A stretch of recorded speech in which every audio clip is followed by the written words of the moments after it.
Hello बच्चों, सो आपको पता है कि हमारे स्टमक के अंदर भी गेट होता है। क्या गेट? मम्मी पापा कहते हैं ना कि गेट किसके लिए होता है? सेफ्टी के लिए होता है गेट। यस।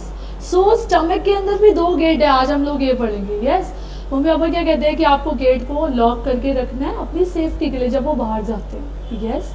सो बेसिकली इसी चीज़ से मैं आपको बताना चाह रही हूँ कि स्टमक के अंदर भी 2 गेट्स होते हैं। कैसे? सबसे पहले तो ऊपर से स्टार्टिंग है, that is the oesophagus. Yes, oesophagus is like the food pipe. या ईजोफेगस से नीचे जैसे ही हम लोग आ जाते हैं तो वो क्या होता है, जैसे हम स्टमक के अंदर आते हैं तो बीच में एक गेट है, that is LES, lower oesophagus sphincter.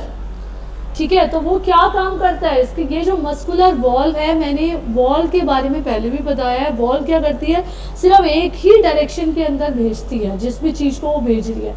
तो ये मस्कुलर वॉल्व है जो कि लोकेट होती है between the food pipe and the stomach.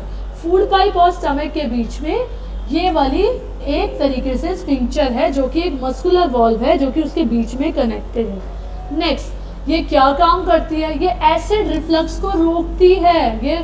ये क्या करती है? It open to let food in, सिर्फ खाना अंदर जाएगा and closes to prevent the acid from rising, और एसिड ऊपर ना आए, सिर्फ खाना ही अंदर जाए।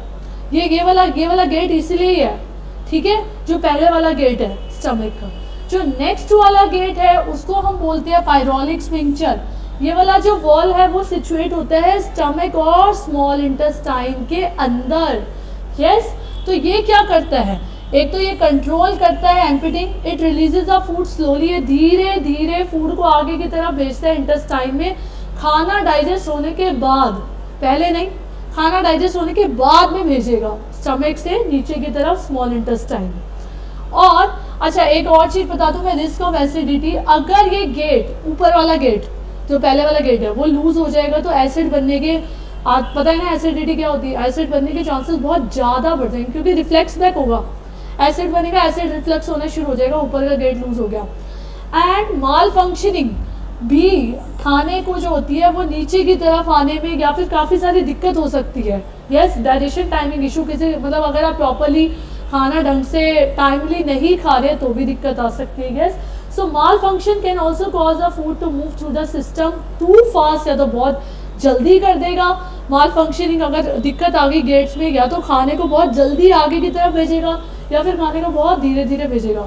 तो आपको टाइमिंग का भी ध्यान रखना चाहिए कि आपको किस टाइमिंग तक अपने खाने को खा लेना है जिसकी वजह से प्रॉपर डाइजेशन हो जाए। Yes, and I want to tell you that I have a Telegram channel name Sakshi Arora learning, Sakshi Arora learning science. So आप इसमें से PDF एंड नोट्स को डाउनलोड कर सकते हैं यहाँ से जाकर। And please subscribe my channel and share and follow these videos. Thank you.